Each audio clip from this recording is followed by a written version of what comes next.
Benjamin നെതന്യാഹുവിൻ്റെ white house സന്ദർശനം. ട്രംപിനെ കണ്ടു, കാര്യങ്ങൾ സംസാരിച്ചു. പക്ഷേ ഒരു തരത്തിലുള്ള അനുകൂല സമീപനവും ഇറാൻ യുദ്ധവുമായി ബന്ധപ്പെട്ട് ട്രംപിൻ്റെ ഭാഗത്തു നിന്നുണ്ടായില്ല എന്നാണ് മനസ്സിലാക്കേണ്ടത്. ഒപ്പം വ്ളാഡിമിർ സെലൻസ്കിയും ട്രംപുമായി കൂടിക്കാഴ്ച നടത്തിയ വൈറ്റ് ഹൗസിൽ യുക്രൈനും കൂടുതൽ ആയുധ സഹായങ്ങൾ ഉണ്ടാവില്ല എന്നാണ് ട്രംപ് പറഞ്ഞിരിക്കുന്നത് എന്ന് മനസ്സിലാകുന്നത്. പക്ഷേ അതിനിടയിലും സൗദിയുമായി ചേർന്ന് സംയുക്തമായ ആക്രമണം അമേരിക്ക ഇറാഖിലേക്ക് നടത്തി, അതും ഇറാൻ്റെ പിന്തുണയുള്ള ഭീകരവാദ കേന്ദ്രങ്ങളിലേക്ക് എന്നുള്ളത് ഏറ്റവും പ്രധാനപ്പെട്ട ഒന്നാണ്. ചർച്ചകൾക്കുള്ള സാധ്യതകളുണ്ട്. ഹോർമുസിൽ ഇപ്പോൾ കാര്യമായ പ്രശ്നങ്ങളില്ല. കഴിഞ്ഞ 4 ദിവസമായി ആകാശത്ത് യുദ്ധഭീതിയില്ല. ഇതടക്കം നിരവധി വാർത്തകൾ നമുക്ക് ചർച്ച ചെയ്യാം വരുന്ന 1 മണിക്കൂർ തലക്കെട്ടുകളിലേക്ക്.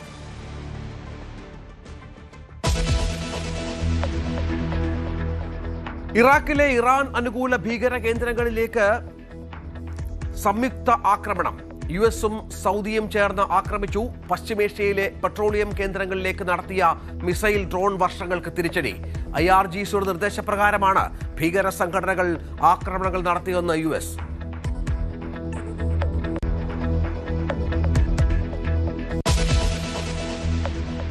വൈറ്റ് ഹൗസ് സന്ദർശനത്തിനിടയിലും നെതന്യാഹുവും ട്രംപും അസ്വാരസ്യത്തിൽ. ഇറാനെതിരെ ആക്രമണം തുടരാൻ നെതന്യാഹു തന്നെ സ്വാധീനിക്കാൻ നോക്കുകയാണെന്ന് ട്രംപ്. തുർക്കിക്ക് ആയുധ സഹായം നൽകുന്നതിലും പരസ്പര വിമർശനങ്ങൾ. ഒമാനും ഇറാനും ചേർന്ന് ഹോർമുസ് കടലിടുക്ക് നിയന്ത്രിക്കുന്ന സംവിധാനത്തിന് സൗദി അറേബ്യ അടക്കം ഗൾഫ് രാജ്യങ്ങളുടെ പിന്തുണ. സംയുക്ത നടത്തിപ്പിനുള്ള ഒമാന്റെ പദ്ധതി ഇറാന് കൈമാറി. കടലിടുക്കിൽ സ്വമേധയാ ഫീസ് നൽകുന്ന സംവിധാനം ഒമാൻ മുന്നോട്ട് വെച്ചു.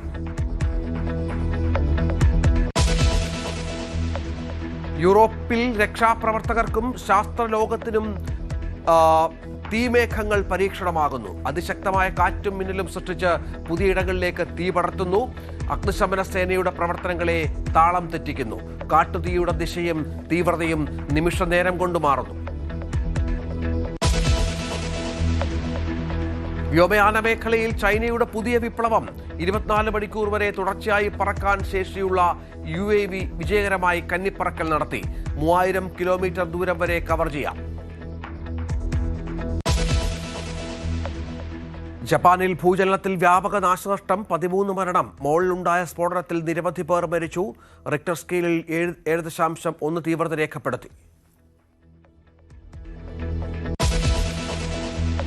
പാക് അധിനിവേശ കശ്മീർ കത്തുന്നു. പ്രക്ഷോഭകർക്ക് നേരെ സൈന്യം നടത്തിയ വെടിവെപ്പിൽ മരണം 20. തെരഞ്ഞെടുപ്പിൽ നവാസ് ഷെരീഫിന്റെ പാർട്ടി അധികാരത്തിലേക്ക്.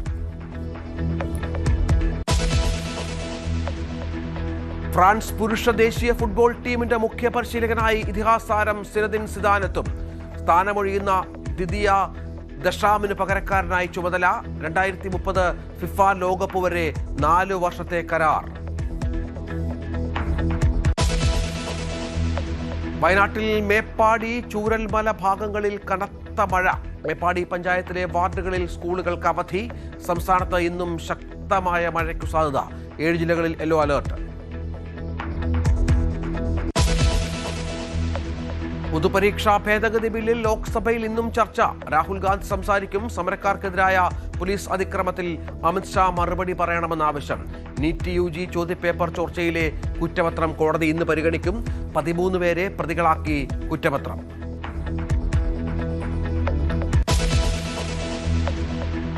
SHO പരിഷ്കാരം പുനഃപരിശോധിക്കാൻ സർക്കാർ. SHOമാരായ CIമാരുടെ എണ്ണം 64 നിന്ന് ഉയർത്തിയേക്കും. 110 സ്റ്റേഷനുകളിൽ CIമാർ SHOമാരെ തുടരും. News 18 exclusive.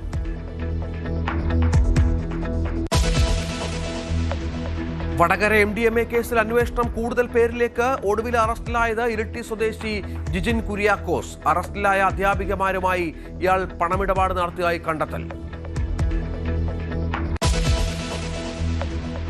ഇപ്പോൾ ഇറാഖിലെ ഇറാൻ അനുകൂല ഭീകര കേന്ദ്രങ്ങളിലേക്ക് US-ഉം സൗദിയും സംയുക്തമായി ആക്രമണം നടത്തിയെന്നുള്ള ഏറ്റവും പുതിയ വിവരമാണ് പുറത്തുവരുന്നത്. കഴിഞ്ഞ ദിവസമൊക്കെ സൗദിയിലേക്ക്, റിയാദിലേക്ക് പ്രത്യേകിച്ചും വലിയ ആക്രമണം ഇറാഖിൻ്റെ ഈ കേന്ദ്രങ്ങളിൽ നിന്നുണ്ടായിരുന്നു. IRGCയുടെ പിന്തുണയോടുകൂടിയാണ് ഈ ആക്രമണമെന്നാണ് അമേരിക്ക ആരോപിക്കുന്നത്. പശ്ചിമേഷ്യയിലെ പെട്രോളിയം കേന്ദ്രങ്ങളിലേക്ക് നടത്തിയ മിസൈൽ ഡ്രോൺ വർഷങ്ങൾക്ക് തിരിച്ചടിയായാണ് ഈ ആക്രമണമെന്നാണ് അമേരിക്ക വ്യക്തമാക്കുന്നത്.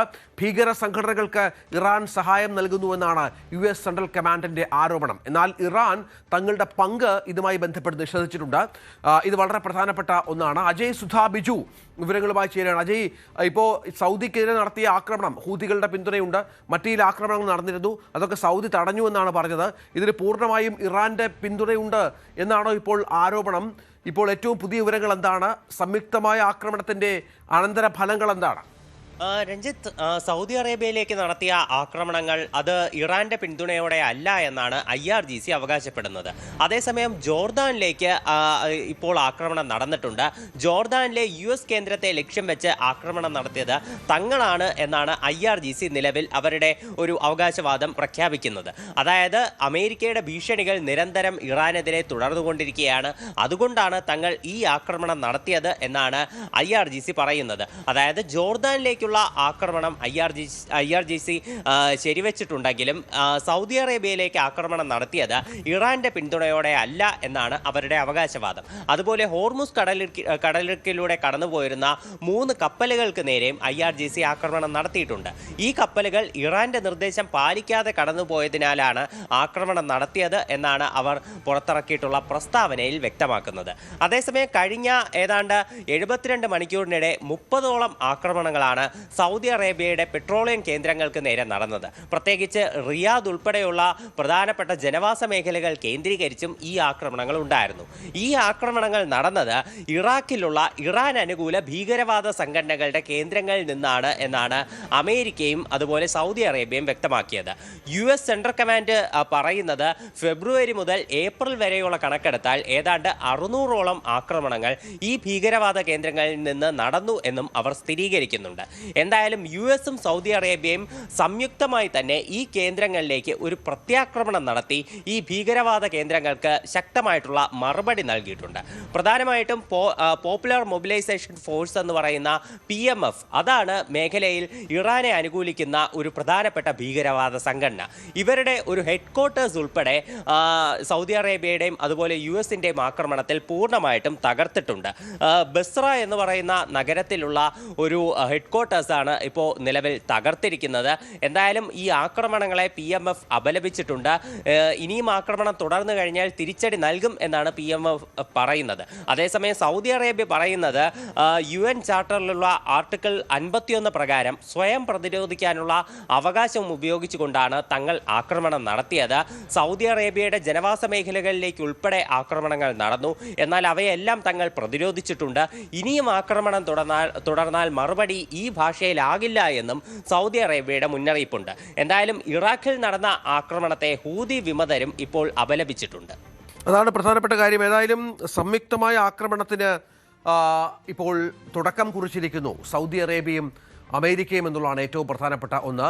അമേരിക്കൻ പ്രസിഡന്റ് ട്രംപും ഇസ്രായേൽ പ്രധാനമന്ത്രി ബെന്യാമിൻ നെതന്യാഹുവും ആദ്യമായി ഈ ആക്രമണം ആരംഭിച്ചതിന് ശേഷം വൈറ്റ് ഹൗസിൽ വെച്ച് കൂടിക്കാഴ്ച നടത്തി. നമുക്കറിയാം, ട്രംപും ബെന്യാമിൻ നെതന്യാഹുവുമായി അത്ര സുഖത്തിലല്ല കഴിഞ്ഞ ഈ ആക്രമണത്തിന് ശേഷം. ഈ ആക്രമണത്തിൻ്റെ ഒരു അനന്തരഫലമൊക്കെ അമേരിക്ക പ്രതീക്ഷിച്ചതുപോലെ ആയില്ല. അതിൻ്റെ ഒരു കെറിവ് ബെന്യാമിൻ നെതന്യാഹുവിനോട് ട്രംപിനുണ്ട്. അത് മാത്രമല്ല, തുർക്കിയുമായുള്ള ആയുധ ഇടപാടുകളിലും ബെന്യാമിൻ നെതന്യാഹു തൻ്റെ നീരസം പ്രകടിപ്പിച്ചിരുന്നു. അതിലും ട്രംപ് വളരെ കൃത്യമായി മറുപടി നൽകിയെന്നാണ് മനസ്സിലാക്കേണ്ടത്.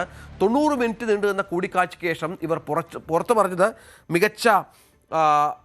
മികച്ച കൂടിക്കാഴ്ച എന്നൊക്കെ പറയുമ്പോഴും അതിന് മുൻപ് നടന്ന പല മാധ്യമങ്ങളെ കണ്ടപ്പോഴൊക്കെ ഇരുവരും പരസ്പരം ചില വാഗ്വാദങ്ങൾ, പരസ്പരം ചില ആരോപണങ്ങൾ പരസ്പരം ഉന്നയിച്ചു എന്നാണ് മനസ്സിലാക്കേണ്ടത്. ഉദാഹരണമായി വളരെ പ്രധാനപ്പെട്ട കാര്യം, ഇറാൻ ആക്രമണവുമായി ബന്ധപ്പെട്ട് ചില പ്രപ്പോസലുകൾ നെതന്യാഹു മുന്നോട്ട് വെക്കാൻ ശ്രമിച്ചു എന്നാണ് മനസ്സിലാക്കേണ്ടത്. പക്ഷേ അത് പൂർണ്ണമായും ട്രംപ് അസ്വസ്ഥത പ്രകടിപ്പിക്കുകയും തനിക്ക് എന്താണ് ചെയ്യേണ്ടത് അറിയാം എന്ന് പറയുകയും മറ്റും ചെയ്തു എന്നാണ് മനസ്സിലാക്കേണ്ടത്. തന്നെ സ്വാധീനിക്കാൻ, ആക്രമണം തുടരാൻ സ്വാധീനിക്കാൻ നെതന്യാഹു ശ്രമിക്കുകയാണ് എന്ന തരത്തിലുള്ള ചില വിമർശനങ്ങൾ ട്രംപിൻ്റെ ഭാഗത്തുനിന്നുണ്ടായി എന്നുള്ള വിവരങ്ങൾ കൂടി പുറത്തു വരുന്നുണ്ട്.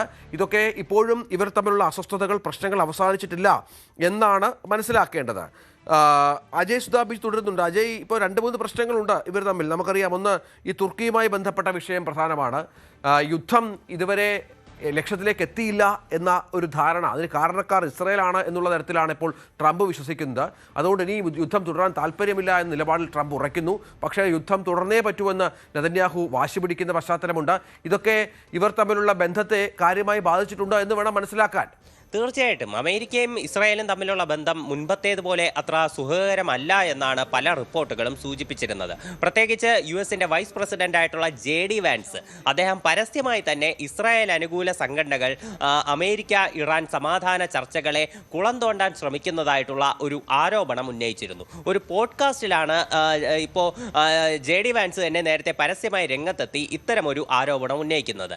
നേരത്തെ ഇതൊക്കെ ഒരു അണിയറയിൽ മാത്രം നടക്കുന്ന ചില അഭ്യൂഹങ്ങളായിരുന്നു, ചില ഉദ്യോഗസ്ഥർ മാത്രമായിരുന്നു ഇതുമായി ബന്ധപ്പെട്ട വിവരങ്ങൾ സ്ഥിരീകരിച്ചിരുന്നത്.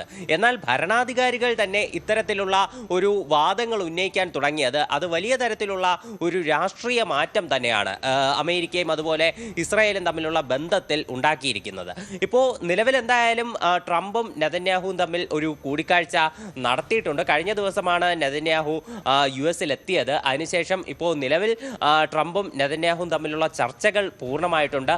90 മിനിറ്റാണ് ഇരു നേതാക്കളും തമ്മിൽ ചർച്ച നടത്തിയത്. എന്നാൽ ഈ ചർച്ചയ്ക്ക് ശേഷം ഇരു നേതാക്കളും സംയുക്തമായി ഒരു വാർത്താ സമ്മേളനത്തിനോ അല്ലെങ്കിൽ മറ്റെന്തെങ്കിലും തരത്തിലുള്ള ഒരു പ്രസ് റിലീസിനോ ഇതുവരെ മുതിർന്നിട്ടില്ല. ഇരു നേതാക്കളുമായി ബന്ധപ്പെട്ടിട്ടുള്ള ഒരു വൃത്തങ്ങൾ പറയുന്നത് ചർച്ചകൾ ശുഭകരമായിരുന്നു എന്ന് തന്നെയാണ്. ഇത് നെതന്യാഹു ആണെങ്കിലും ട്രംപ് ആണെങ്കിലും ചർച്ച ശുഭകരമായിരുന്നു എന്നുള്ള വിവരം പുറത്തുവിട്ടിട്ടുണ്ട്.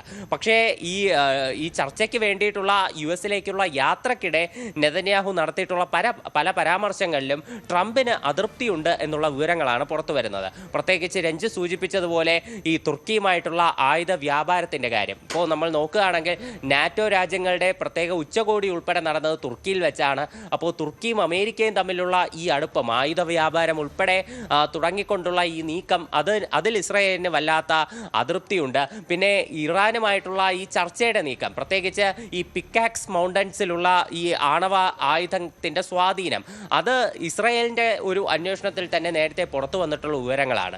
ഇപ്പോൾ US-ന്റെ അന്വേഷണത്തിലും പിക്കാക്സ് മൗണ്ടനിലുള്ള ഇറാന്റെ ആണവായുധങ്ങളുടെ ഒരു നിർമ്മാണം, അവയെ സംബന്ധിച്ചുള്ള വിവരങ്ങൾ നേരത്തെ ട്രംപ് തന്നെ പുറത്തുവിട്ടിരുന്നു. അപ്പോൾ ഈ ഒരു പർവ്വതനിരകളിൽ ഒരു സർവൈലൻസ് സ്ട്രോങ് ആക്കണം എന്നതുൾപ്പെടെയാണ് ഇസ്രായേലിന്റെ ആവശ്യം. അതുപോലെ ഇവിടങ്ങളിലേക്ക് ആക്രമണം നടത്തി ഈ കേന്ദ്രങ്ങൾ തകർക്കണം എന്നും ഇസ്രായേൽ ശക്തമായിട്ട് തന്നെ ഒരു ആവശ്യം മുന്നോട്ട് വയ്ക്കുന്നുണ്ട്. പിന്നെ വടക്കൻ ഇറാനുമായിട്ട് കേന്ദ്രീകരിച്ചിട്ടുള്ള ചില മേഖലകൾ, ഇവിടങ്ങളിലും തങ്ങളുടെ സ്വാധീനം ശക്തമാക്കണമെന്ന് തന്നെയാണ് ഇസ്രായേലിൻ്റെ ഒരു ആഗ്രഹം. പക്ഷേ ട്രംപിന് ഇത്തരം നീക്കങ്ങളോടൊന്നും അത്ര അനുകൂലമായിട്ടുള്ള നിലപാടല്ല അദ്ദേഹം സ്വീകരിക്കുന്നത്.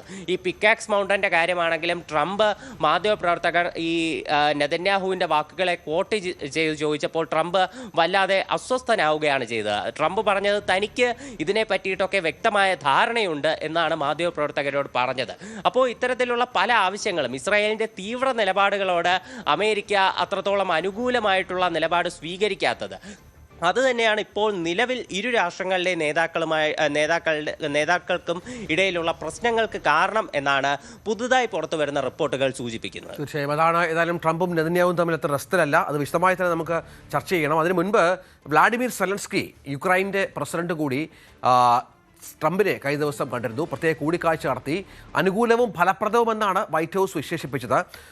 ഇസ്രായേലിൻ്റെ ഉറച്ച പിന്തുണക്കാരനായിരുന്ന US സഹായത്തിനായി വാദിച്ചിരുന്ന ആളുമായിരുന്ന സെനറ്റർ ലിൻസ് ഗ്രഹാമിൻ്റെ ശവസംസ്കാര ചടങ്ങിൽ പങ്കെടുക്കാനാണ് ഈ നേതാവ് എത്തിയത്. ഇരു നേതാക്കളും വ്ളാഡിമിർ സെലൻസ്കിയും ഒപ്പം ബെഞ്ചമിൻ നെതന്യാഹുവും എത്തിയത് ഇതിനുവേണ്ടിയാണ്. ഇതിനിടയിലാണ് ഈ കൂടിക്കാഴ്ച ഉണ്ടായത്. ഉക്രൈൻ്റെ വ്യോമ പ്രതിരോധ സംവിധാനം ശക്തിപ്പെടുത്താൻ US സഹായിക്കുമെന്ന പ്രതീക്ഷയെക്കുറിച്ച് സെലൻസ്കിയും ട്രംപും ചർച്ച ചെയ്തു. എന്നാൽ ഇക്കാര്യത്തിൽ ഔദ്യോഗികമായ ഒരു ഉറപ്പും ഇതുവരെ നൽകിയില്ല. ഈ മാസം നടന്ന നേറ്റോ ഉച്ചകോടിയിൽ ഉക്രൈന് പേട്രിയറ്റ് ഇന്റർസെപ്റ്റർ മിസൈലുകൾ നിർമ്മിക്കാനുള്ള അനുമതി നൽകാമെന്ന് ട്രംപ് വാഗ്ദാനമൊക്കെ കൊടുത്തിരുന്നു. അത് നൽകണമെന്ന് ആവശ്യപ്പെട്ടു സെലൻസ്കി എന്നാണ് മനസ്സിലാക്കേണ്ടത്. പ്രത്യേകിച്ചും അവിടെ വർദ്ധിച്ചു വരുന്ന റഷ്യൻ ഡ്രോൺ ബാലിസ്റ്റിക് മിസൈൽ ആക്രമണങ്ങളിൽ നിന്ന് ഉക്രൈൻ നഗരങ്ങളെ സംരക്ഷിക്കാൻ ഇവ പാട്രിയറ്റൊക്കെ ഉപയോഗിക്കാമെന്നാണ് ഇവർ കരുതിയിരുന്നത്. പക്ഷേ ഉക്രൈനുള്ള US സൈനിക സഹായത്തെക്കുറിച്ചുള്ള ഉറപ്പിച്ചുള്ള ഒരു പ്രഖ്യാപനം ഇല്ലാതെയാണ് ഈ കൂടിക്കാഴ്ച അവസാനിച്ചത് എന്നാണ് മനസ്സിലാക്കേണ്ടത്. പക്ഷേ ട്രംപിനുള്ള നന്ദി സെലൻസ്കി തൻ്റെ ട്വിറ്റർ അക്കൗണ്ടിലൂടെ പങ്കുവെക്കുന്നുണ്ട്. തങ്ങളുടെ സഹകരണം കൂടുതൽ മെച്ചപ്പെടുത്തും എന്ന് മറ്റുമാണ് സെലൻസ്കി ഇതുമായി ബന്ധപ്പെട്ട് പറയുന്നത്. പക്ഷേ ട്രംപിൻ്റെ ഭാഗത്ത് നിന്ന് ഊഷ്മളമായ ഒരു സ്വീകരണമോ ചർച്ചയോ അല്ല സംഭവിച്ചിരിക്കുന്നത് എന്നാണ് ഇപ്പോൾ മനസ്സിലാക്കുന്നത്. നേരത്തെ പറഞ്ഞതുപോലെ നെതന്യാഹുവിന് വലിയ എതിർപ്പ് പല വിഷയങ്ങളിലും ട്രംപ് ഭിന്നത ഉണ്ട് എന്നാണ് മനസ്സിലാക്കേണ്ടത്. തുർക്കിക്ക് F-35 വിമാനങ്ങൾ നൽകുന്നതിലടക്കം ഈ വിഷയത്തിൽ വലിയ തരത്തിലുള്ള പ്രശ്നങ്ങൾ സംഭവിക്കുന്നുണ്ട്. നേരത്തെ അജയ് സുധാ ബിജു ഇതുമായി ബന്ധപ്പെട്ട വിശദാംശങ്ങൾ നൽകിയതാണ്. അതുകൊണ്ട് തന്നെയാണ് പലതരത്തിലുള്ള അഭിപ്രായ ഭിന്നതകളും ഇരു നേതാക്കളും തമ്മിൽ തുടരുന്നത്. ഇതൊക്കെ പരിഹരിക്കാൻ വേണ്ടിയാണ് തുടർച്ചയായി ട്രംപിനെ കാണാനുള്ള ശ്രമം നെതന്യാഹുവിൻ്റെ ഭാഗത്തുനിന്നുണ്ടായത്. പക്ഷേ ആ ചർച്ചയിലും കാര്യമായ മാറ്റങ്ങൾ സംഭവിച്ചില്ല എന്നാണ് മനസ്സിലാക്കേണ്ടത്. യുദ്ധം ആരംഭിച്ച ഇരു നേതാക്കളും തമ്മിൽ ഇപ്പോൾ പരസ്പരം ഭിന്നത അത് ലോകമാധ്യമങ്ങൾക്ക് വലിയ വാർത്തയായി മാറുന്നുമുണ്ട്. ഇതിനിടയിൽ ഒമാനും ഇറാനും ചേർന്ന് ഹോർമുസ് കടലിടുക്ക് നിയന്ത്രിക്കുന്ന സംവിധാനത്തിന് സൗദി അറേബ്യ അടക്കമുള്ള ഗൾഫ് രാജ്യങ്ങളുടെ പിന്തുണ ലഭ്യമായി എന്നുള്ള വിവരങ്ങൾ കൂടി പുറത്തു വരുന്നുണ്ട്. സംയുക്ത നടത്തിപ്പിനുള്ള ഒമാന്റെ പദ്ധതി ഇറാന് കൈമാറുകയും ഇറാൻ അത് ഏതാണ്ട് അംഗീകരിക്കുകയും ചെയ്തു എന്നാണ് മനസ്സിലാക്കേണ്ടത്. ഈ സ്വമേധയാ ഫീസ് അടയ്ക്കുക, അല്ലാതെ ഫീസ് ചുങ്കം ചുമത്തുക എന്നതിനപ്പുറം കടന്നു പോകുന്ന കപ്പലുകൾ സ്വമേധയാ ഫീസ് നൽകുക എന്നുള്ള ഉപാധിയാണ് ഒമാൻ മുന്നോട്ട് വെച്ചിട്ടുള്ളത്. വിദേശകാര്യമന്ത്രിമാർ ഇതുമായി ബന്ധപ്പെട്ട് യോഗം ചേർന്നു. മലാക്ക കടലിടുക്കിന്റെ മാതൃക ഇന്തോനേഷ്യ, മലേഷ്യ, സിംഗപ്പൂർ എന്നീ രാജ്യങ്ങൾ ചേർന്ന് നിയന്ത്രിക്കുന്ന മലാക്ക കടലിടുക്കിൽ കപ്പലുകൾ സ്വമേധയാ നൽകുന്ന സംഭാവനയാണ് പ്രധാനം. ഈ തരത്തിൽ കാര്യങ്ങൾ മുന്നോട്ട് കൊണ്ടുപോകാം എന്നാണ് ഇപ്പോൾ തീരുമാനമായിരിക്കുന്നത് എന്നാണ് മനസ്സിലാക്കേണ്ടത്. പക്ഷേ അമേരിക്ക സമ്മതിക്കുമെന്നത് കാത്തിരുന്ന് കാണണം. അജയ് സുധാ ബിജു തുടരുന്നുണ്ട്. അജയ്, ഒമാൻ ഈ ഹോർമുസ് ആണല്ലോ പ്രധാന പ്രശ്നം. ഒമാൻ ഇപ്പോൾ ഇടപെടുന്നു. സൗദി ഇതിൽ അനുരഞ്ജന ചർച്ചകളുമായി ബന്ധപ്പെട്ട് മുന്നോട്ട് വരികയും ചെയ്യുന്നു. ഇറാൻ അത് സമ്മതിക്കുകയും ചെയ്താൽ പക്ഷേ അമേരിക്ക കൂടി ഈ വിഷയത്തിൽ മുന്നോട്ട് വരികയും അതിനെ അംഗീകരിക്കുകയും വേണം. ഈ തരത്തിലുള്ള ഒരു ഫീസ് പിരിവൊക്കെ അനുമതി നൽകാൻ അത് പ്രധാനപ്പെട്ട ഒന്നാണല്ലോ. തീർച്ചയായിട്ടും ഇപ്പോൾ ഇറാൻ ഇക്കാര്യം തള്ളിക്കളഞ്ഞുകൊണ്ട് രംഗത്ത് വന്നിട്ടുണ്ട്. ഇറാന്റെ വിദേശകാര്യ സഹമന്ത്രിയായിട്ടുള്ള ഖാസെം ഗരീബാബാദിയാണ് ഇക്കാര്യം നിലവിൽ പൂർണ്ണമായിട്ടും തള്ളിക്കളഞ്ഞത്. അദ്ദേഹം പറയുന്നത് ഇത്തരമൊരു സജഷൻ അത് ഒരിക്കലും അംഗീകരിക്കാനാകില്ല. കാരണം ഹോർമുസ് കടലിടുക്കിലേക്കുള്ള എൻട്രി അത് ഇറാന്റെ ഒരു കടലിടുക്കുമായി കേന്ദ്രീകരിച്ചാണ് വരുന്നത്. ഇറാന്റെ ഒരു സ്വാധീനത്തിലുള്ള മേഖലയാണ്. അപ്പോൾ പൂർണ്ണമായിട്ടും കപ്പലുകൾ കടന്നു പോകേണ്ടത് ഇറാന്റെ സ്വാധീനത്തിലുള്ള മേഖലയിലൂടെ കടന്ന് ഒമാന്റെ കൺട്രോളിലുള്ള മേഖലയിലൂടെയാണ്. അപ്പോൾ ഇറാന്റെ കൺട്രോളിലുള്ള മേഖലയിലൂടെ കടന്നു പോകുമ്പോൾ അതിന്റെ നിയന്ത്രണം പൂർണ്ണമായിട്ട് ഉണ്ടാകേണ്ടത് ഇറാനാണ് എന്നാണ് ഇപ്പോൾ ഇറാൻ മുന്നോട്ട് വയ്ക്കുന്ന ഒരു വാദം. നേരത്തെ ഹോർമുസ് കടലെടുക്ക് സംയുക്തമായിട്ട് നിയന്ത്രിക്കുന്നതിന് വേണ്ടിയിട്ട് ഒമാന്റെ ഒരു പിന്തുണയൊക്കെ ഇറാൻ തേടിയിരുന്നു. ഇപ്പോൾ അതുമായി ബന്ധപ്പെട്ട് നേരത്തെ തന്നെ ഒമാൻ പലതരം ചർച്ചകൾ നടത്തി. എന്നാൽ ഹോർമുസ് കടലെടുക്കിൽ ഒരു ടോൾ പിരിവ് എന്നുള്ള ഒരു ആവശ്യം അത് ഒമാനും നേരത്തെ അംഗീകരിച്ചിരുന്നില്ല. ഇപ്പോൾ അത്തരം ഒരു നിർദ്ദേശങ്ങൾക്കൊക്കെ ബദലായിട്ടാണ് ഇപ്പോൾ ഒരു സ്വമേധയാ കപ്പലുകൾക്ക് നൽകേണ്ട ഒരു സന്നദ്ധ ഫീസ് എന്നുള്ള നിലയ്ക്കുള്ള ഒരു ചാർജ് മേഖലയിൽ ഈടാക്കുന്നതിന് വേണ്ടിയിട്ട് ഇപ്പോൾ ഒമാൻ ഒരു സജഷൻ വെച്ചിട്ടുള്ളത്. ഇപ്പോൾ GCC രാജ്യങ്ങളുടെയൊക്കെ ഒരു പ്രത്യേക യോഗം കഴിഞ്ഞ ദിവസം ഓൺലൈനായിട്ട് ചേർന്നിരുന്നു. ഈ ഗൾഫ് കോർപ്പറേഷൻ കൗൺസിലിൻ്റെ നേതൃത്വത്തിലാണ് ഈ യോഗം ചേർന്നത്. അതിൽ ഗൾഫ് രാജ്യങ്ങളുടെ വിദേശകാര്യ മന്ത്രിമാർ പങ്കെടുത്തിട്ടുണ്ട്. ഇതിൽ മിക്ക ഗൾഫ് രാജ്യങ്ങൾക്കും ഒരു പച്ചക്കൊടി തന്നെയാണ് ഈ ഒരു നിർദ്ദേശത്തോട് കാണിച്ചിട്ടുള്ളത്. ഇതിൻ്റെ ഒരു മാതൃക എന്ന് പറയുന്നത് ഇപ്പോൾ നമ്മൾ മലാക്ക കടലിടുക്കിലേക്ക് നോക്കുകയാണെങ്കിൽ അവിടെ ഇന്തോനേഷ്യ, മലേഷ്യ, സിംഗപ്പൂർ എന്നീ രാജ്യങ്ങൾ ചേർന്നാണ് ഈ കടലിടുക്ക് നിയന്ത്രിക്കുന്നത്. അപ്പോൾ ഇതുവഴി കടന്നു പോകുന്ന കപ്പലുകൾ ഈ രാജ്യങ്ങൾക്ക് ഒരു ഫീസ് നൽകുന്നുണ്ട്. ഇതൊരു നിർബന്ധിത ടോൾ പിരിവല്ല, ഒരു സംഭാവന പോലെ ഒരു ഫീസാണ് ഈ കപ്പലുകൾ ഈ രാജ്യങ്ങൾക്ക് നൽകുന്നത്. ഈ ഒരു ഫീസ് വെച്ച് മേഖലയിലുള്ള ഒരു പ്രധാനപ്പെട്ട മറ്റ് കാര്യങ്ങൾ അത് ഈ രാജ്യങ്ങൾ നിയന്ത്രിക്കുന്നുണ്ട്. അതായത് ഒരു 3 കാര്യങ്ങൾക്കാണ് ഈ ഫണ്ട് പോകുന്നത്. അത് നോക്കുകയാണെങ്കിൽ നാവിഗേഷൻ ഫണ്ട്, അതുപോലെ പരിസ്ഥിതി സംരക്ഷണം, സെർച്ച് ആൻഡ് റെസ്ക്യൂ ഓപ്പറേഷൻ, 3 കാര്യങ്ങൾക്ക് വേണ്ടി ഈ ഫണ്ട് പോകുന്നുണ്ട്. അപ്പോൾ മേഖലയിലുള്ള ഒരു സുരക്ഷിതത്വം, അതുപോലെ തന്നെ തിരച്ചിൽ, നാവിഗേഷൻ, പരിസ്ഥിതി സംരക്ഷണം ഇവയ്ക്കെല്ലാം വേണ്ടിയിട്ട് ഈ 3 രാജ്യങ്ങൾ ഈ ഫണ്ട് ഉപയോഗിക്കുന്നുണ്ട്. അപ്പോൾ ഇതിന് സമാനമായിട്ടുള്ള രീതിയിൽ ഹോർമുസ് കടലിടുക്കിൻ്റെ ഒരു കൃത്യമായിട്ടുള്ള നിയന്ത്രണം, അതുപോലെ പരിസ്ഥിതി സംരക്ഷണം ഉൾപ്പെടെയുള്ള കാര്യങ്ങൾ ഉറപ്പാക്കുന്നതിന് വേണ്ടിയിട്ട് ഈ ഫണ്ട് വിനിയോഗിക്കണം എന്നുമാണ് എന്നുള്ളതാണ് ഒമാൻ മുന്നോട്ട് വെച്ചിട്ടുള്ള ഒരു നിർദ്ദേശം. പക്ഷേ US-ഉം ഇത് അംഗീകരിക്കാൻ സാധ്യതയില്ല. US-ന്റെ ഭാഗമായിട്ടുള്ള ഒരു ഉദ്യോഗസ്ഥൻ CNN വേൾഡിന് നൽകിയിട്ടുള്ള ഒരു പ്രതികരണത്തിൽ അദ്ദേഹം പറയുന്നത് ഹോർമുസ് കടലെടുക്ക് ഒരു അന്താരാഷ്ട്ര ജലപാതയാണ്. ഇവിടെ നിന്ന് ഒരു തരത്തിലുള്ള ഫീസോ അല്ലെങ്കിൽ ടോളോ ഈടാക്കാൻ പാടില്ല എന്നാണ് ഈ ഉദ്യോഗസ്ഥന്റെ ഭാഗത്ത് നിന്ന് വന്നിട്ടുള്ള പ്രതികരണം. അപ്പോൾ US-ന്റെ ഔദ്യോഗികമായിട്ടുള്ള ഒരു പ്രതികരണവും ഇത്തരത്തിൽ തന്നെ ആകാനാണ് സാധ്യതയുള്ളത്. തീർച്ചയായും അതാണ് സാഹചര്യം. ഏതായാലും അവിടെ ഹോർമുസിൽ തർക്കങ്ങൾ പരിഹരിക്കണമെന്നുള്ളത് ലോകരാജ്യങ്ങളുടെയൊക്കെ ആവശ്യമാണ്. അതങ്ങനെ സംഭവിക്കുന്നില്ല. പലവിധ പരിഹാര നിർദ്ദേശങ്ങൾ ഉണ്ടായിട്ടും അതൊന്നും സംഭവിക്കുന്നില്ല എന്ന് പ്രധാനമാണ്. നമുക്ക് ഇപ്പോൾ വൈറ്റ് ഹൗസിലാണ് ഇസ്രായേലിൻ്റെ പ്രധാനമന്ത്രി ബെന്യാമിൻ നെതന്യാഹു ഉള്ളത്. ട്രംപുമായി കൂടിക്കാഴ്ച നടത്തി 90 മിനിറ്റോളം അടച്ചിട്ട മുറിയിൽ കൂടിക്കാഴ്ച നടത്തിയെന്നാണ് മനസ്സിലാക്കേണ്ടത്. പക്ഷേ വർഷങ്ങളായി വാഷിംഗ്ടണിൽ US പ്രസിഡന്റ് ട്രംപിനെ കാണാനുള്ള ഇസ്രായേൽ പ്രധാനമന്ത്രി ബെഞ്ചമിൻ നെതന്യാഹുവിൻ്റെ സന്ദർശനങ്ങൾ നേരത്തെ മുൻകൂട്ടി നിശ്ചയിക്കുന്ന രീതിയിൽ തന്നെയായിരുന്നു. ചുവപ്പ് പരവതാനി വിരിച്ചുള്ള സ്വീകരണം, ഊഷ്മളമായ ഹസ്തദാനം, ഇസ്രായേൽ US സഖ്യത്തിൻ്റെ ദൃഢതയെക്കുറിച്ചുള്ള സന്ദേശങ്ങൾ, ഇവയൊക്കെയാണ് പലപ്പോഴും സംഭവിക്കാറുള്ളത്. എന്നാൽ ഇതിലെ പതിവുകൾ അപ്പാടെ തെറ്റുന്ന ഒരു പശ്ചാത്തലമാണ് നെതന്യാഹുവിൻ്റെ ഈ 7ാമത്തെ വരവ്. ട്രംപ് പ്രസിഡന്റ് ആയതിനു ശേഷം 7ാമത്തെ വരവാണ് നെതന്യാഹുവിൻ്റേത്. പക്ഷേ അവസാനമായി ഇവർ നടത്തിയ കൂടിക്കാഴ്ചയ്ക്ക് ശേഷമാണ് ഓപ്പറേഷൻ എപ്പിക് ഫ്യൂറി ആരംഭിക്കുകയും തുടർന്ന് വലിയ തോതിലുള്ള യുദ്ധത്തിലേക്ക് അമേരിക്കയും ഇസ്രായേലും കടക്കുകയും ഇറാനെ ആക്രമിക്കുകയും മറ്റും ചെയ്തത്. പക്ഷേ ആ കൂടിക്കാഴ്ചയ്ക്ക് ശേഷം ബന്ധത്തിൽ കാര്യമായി മാറ്റം സംഭവിച്ചിരിക്കുന്നു എന്ന് തന്നെയാണ് ലോകമാധ്യമങ്ങളെല്ലാം തിരിച്ചറിഞ്ഞിരിക്കുന്നത്. ഇറാൻ യുദ്ധത്തിൻ്റെ തുടക്കത്തിലുണ്ടായിരുന്ന സഹകരണവും പരസ്പരമുള്ള പ്രശംസയും വഴിമാറുന്നു. ട്രംപ് തൻ്റെ ഏറ്റവും ശക്തനായ അന്താരാഷ്ട്ര വക്താവിനെതിരെ അസഭ്യവാക്കുകൾ പോലും കലർത്തി രൂക്ഷമായ പ്രതികരണങ്ങൾ നടത്തുന്ന പശ്ചാത്തലമാണ്. ഇന്നലെയും അത് സംഭവിച്ചു. വിമാനത്തിൽ കയറിയപ്പോൾ എയർഫോഴ്സ് വണ്ണിൽ വെച്ച് താനാണ് കാര്യങ്ങൾ നിശ്ചയിക്കുന്നത്, അതിന് ഇപ്പോൾ ഏത് ശക്തനായാലും അത് അഭിപ്രായം പറയേണ്ട കാര്യമില്ല എന്നുള്ള പ്രതികരണം നടത്തിയത് വളരെ കൃത്യമായി നെതന്യാഹുവിനെതിരെയായിരുന്നു. നെതന്യാഹു നടത്തുന്ന 7ാമത്തെ ഈ സന്ദർശനത്തിൽ മറ്റേത് ലോക നേതാവിനേക്കാളും കൂടുതലായി ട്രംപിനെ കണ്ട ഒരാളെന്ന വിശേഷണം കൂടി നെതന്യാഹുവിനുണ്ട്. എന്നാൽ തെരഞ്ഞെടുപ്പിനെ നേരിടുന്ന ഒരു നേതാവായാണ് നെതന്യാഹു ഇത്തവണ ട്രംപിനെ കാണാൻ എത്തിയത്. കൂടിക്കാഴ്ചയ്ക്ക് ട്രംപ് പലവട്ടം വിമുഖത കാട്ടി. പക്ഷേ നിരന്തരമായി നെതന്യാഹു പ്രഷർ ചെലുത്തിയിരുന്നു എന്നാണ് മനസ്സിലാക്കേണ്ടത്.